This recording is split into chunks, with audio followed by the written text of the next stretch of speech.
8-ാം അധ്യായം. അവനെ കൊല ചെയ്തത് ശൌലിന് സമ്മതമായിരുന്നു. അന്ന് യെരുശലേമിലെ സഭയ്ക്ക് ഒരു വലിയ ഉപദ്രവം നേരിട്ടു. അപ്പോസ്തലന്മാർ ഒഴികെ എല്ലാവരും യഹൂദ്യ ശമര്യ ദേശങ്ങളിൽ ചിതറിപ്പോയി. ഭക്തിയുള്ള പുരുഷന്മാർ സ്തെഫനോസിനെ അടക്കം ചെയ്തു. അവനെക്കുറിച്ച് വലിയൊരു പ്രലാപം കഴിച്ചു. എന്നാൽ ശൌൽ വീടുതോറും ചെന്ന് പുരുഷന്മാരെയും സ്ത്രീകളെയും പിടിച്ചിഴച്ച് തടവിലേൽപ്പിച്ചുകൊണ്ട് സഭയെ മുടിച്ചു പോന്നു. ചിതറിപ്പോയവർ വചനം സുവിശേഷിച്ചും കൊണ്ട് അവിടവിടെ സഞ്ചരിച്ചു. ഫിലിപ്പോസ് ശമര്യ പട്ടണത്തിൽ ചെന്ന് അവരോട് ക്രിസ്തുവിനെ പ്രസംഗിച്ചു.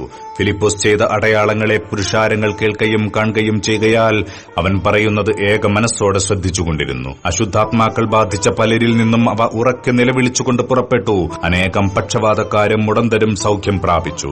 അങ്ങനെ ആ പട്ടണത്തിൽ വളരെ സന്തോഷമുണ്ടായി. എന്നാൽ ശിമോൻ എന്നു പേരുള്ളൊരു പുരുഷൻ ആ പട്ടണത്തിൽ ആഭിചാരം ചെയ്തു. താൻ മഹാനെന്ന് പറഞ്ഞ് ശമര്യജാതിയെ ഭ്രമിപ്പിച്ചു പോന്നു. ഇവൻ മഹദി എന്ന ദൈവശക്തിയാകുന്നു എന്നും പറഞ്ഞ് ആബാലവൃദ്ധമെല്ലാവരും അവനെ ശ്രദ്ധിച്ചു വന്നു. ഇവൻ ആഭിചാരം കൊണ്ട് ഏറിയ കാലം അവരെ ഭ്രമിപ്പിക്കയാൽ അത്രേ അവർ അവനെ ശ്രദ്ധിച്ചത്. എന്നാൽ ദൈവരാജ്യത്തെയും യേശുക്രിസ്തുവിന്റെ നാമത്തെയും കുറിച്ചുള്ള സുവിശേഷം അറിയിക്കുന്ന ഫിലിപ്പോസിനെ അവർ വിശ്വസിച്ചപ്പോൾ പുരുഷന്മാരും സ്ത്രീകളും സ്നാനമേറ്റു. ശിമോൻ താനും വിശ്വസിച്ചു സ്നാനമേറ്റ് ഫിലിപ്പോസിനോട് ചേർന്നു. വലിയ വീരപ്രവൃത്തികളും അടയാളങ്ങളും നടക്കുന്നത് കണ്ട് ഭ്രമിച്ചു. അനന്തരം യെരുശലേമിലേക്കുള്ള അപ്പോസ്തലന്മാർ ശമര്യർ ദൈവവചനം കൈക്കൊണ്ടു എന്ന് കേട്ട് പത്രോസിനെയും യോഹന്നാനെയും അവരുടെ അടുക്കലയച്ചു. അവർ ചെന്ന് അവർക്ക് പരിശുദ്ധാത്മാവ് ലഭിക്കേണ്ടതിന് അവർക്കായി പ്രാർത്ഥിച്ചു. അന്നുവരെ അവരിൽ ആരുടെ മേലും ആത്മാവ് വന്നിരുന്നില്ല. അവർ കർത്താവായ യേശുവിന്റെ നാമത്തിൽ സ്നാനമേറ്റിരുന്നതേയുള്ളൂ. അവർ അവരുടെ മേൽ കൈവച്ചപ്പോൾ അവർക്ക് പരിശുദ്ധാത്മാവ് ലഭിച്ചു. അപ്പോസ്തലന്മാർ കൈവച്ചതിനാൽ പരിശുദ്ധാത്മാവ് ലഭിച്ചത് ശിമോൻ കണ്ടാറെ അവർ ദ്രവ്യം കൊണ്ടുവന്നു. ഞാൻ ഒരുത്തന്റെ മേൽ കൈവച്ചാൽ അവന് പരിശുദ്ധാത്മാവ് ലഭിപ്പാൻ തക്കവണ്ണം ഈ അധികാരം എനിക്ക് തരണമെന്ന് പറഞ്ഞു. പത്രോസ് അവനോട്, ദൈവത്തിന്റെ ദാനം പണത്തിന് വാങ്ങിക്കൊള്ളാം എന്ന് നീ നിരൂപിക്കൊണ്ട് നിന്റെ പണം നിന്നോടുകൂടെ നശിച്ചു പോകട്ടെ. നിന്റെ ഹൃദയം ദൈവസന്നിധിയിൽ നേരുള്ളതല്ലായക കൊണ്ട് ഈ കാര്യത്തിൽ നിനക്ക് പങ്കും ഓഹരിയുമില്ല.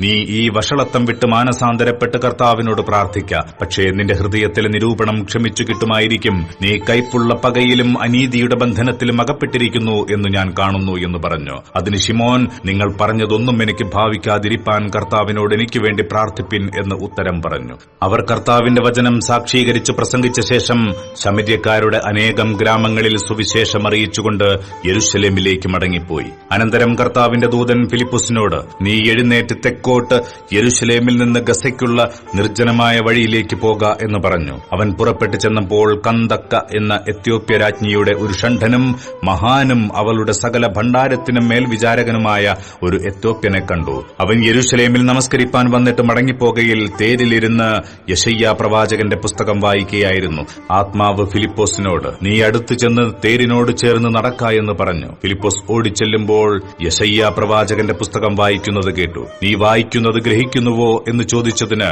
ഒരുത്തൻ പൊരുൾ തിരിച്ചു തരാഞ്ഞാൽ എങ്ങനെ ഗ്രഹിക്കുമെന്ന് അവൻ പറഞ്ഞു. ഫിലിപ്പോസ് കയറി തന്നോടുകൂടെ ഇരിക്കണമെന്ന് അപേക്ഷിച്ചു. തിരുവെഴുത്തിൽ അവൻ വായിച്ച ഭാഗമാവിത്. അറുക്കുവാനുള്ള ആടിനെപ്പോലെ അവനെ കൊണ്ടുപോയി രോമം കത്രിക്കുന്നവന്റെ മുമ്പാകെ മിണ്ടാതിരിക്കുന്ന കുഞ്ഞാടിനെപ്പോലെ അവൻ വായി തുറക്കാതിരിക്കുന്നു. അവന്റെ താഴ്ചയിൽ അവന് ന്യായം കിട്ടാതെ പോയി. അവന്റെ തലമുറയെ ആർ വിവരിക്കും? ഭൂമിയിൽ നിന്ന് അവന്റെ ജീവനെ എടുത്തുകളയുന്നുവല്ലോ. ഷണ്ഡൻ ഫിലിപ്പോസിനോട്, ഇത് പ്രവാചകൻ ആരെക്കുറിച്ച് പറയുന്നു? തന്നെക്കുറിച്ചോ മറ്റൊരുത്തനെക്കുറിച്ചോ എന്ന് പറഞ്ഞു തരണമെന്ന് അപേക്ഷിച്ചു. ഫിലിപ്പോസ് ഈ തിരുവെഴുത്ത് ആധാരമാക്കി അവനോട് യേശുവിനെക്കുറിച്ചുള്ള സുവിശേഷം അറിയിപ്പാൻ തുടങ്ങി. അവരിങ്ങനെ വഴി പോകുമ്പോൾ വെള്ളമുള്ളൊരു സ്ഥലത്തെത്തിയപ്പോൾ ഷണ്ഡൻ, ഇതാ വെള്ളം, ഞാൻ സ്നാനമേൽക്കുന്നതിന് എന്ത് വിരോധമെന്ന് പറഞ്ഞു. അതിന് ഫിലിപ്പോസ്, നീ പൂർണ്ണ ഹൃദയത്തോടെ വിശ്വസിക്കുന്നുവെങ്കിൽ ആകാമെന്ന് പറഞ്ഞു. യേശുക്രിസ്തു ദൈവപുത്രനെന്ന് ഞാൻ വിശ്വസിക്കുന്നു എന്ന് അവൻ ഉത്തരം പറഞ്ഞു. അങ്ങനെ അവൻ തേർ നിർത്തുവാൻ കൽപ്പിച്ചു. ഫിലിപ്പോസും ഷണ്ഡനും ഇരുവരും വെള്ളത്തിലിറങ്ങി അവനെ സ്നാനം കഴിപ്പിച്ചു. അവർ വെള്ളത്തിൽ നിന്ന് കയറിയപ്പോൾ കർത്താവിന്റെ ആത്മാവ് ഫിലിപ്പോസിനെ എടുത്തുകൊണ്ടുപോയി. ഷണ്ഡൻ അവനെ പിന്നെ കണ്ടില്ല. അവൻ സന്തോഷിച്ചും കൊണ്ട് തന്റെ വഴിക്ക് പോയി. ഫിലിപ്പോസിനെ പിന്നെ അസ്തോദിൽ കണ്ടു. അവൻ സഞ്ചരിച്ച് എല്ലാ പട്ടണങ്ങളിലും സുവിശേഷം അറിയിച്ചുകൊണ്ട് കൈസര്യയിലെത്തി.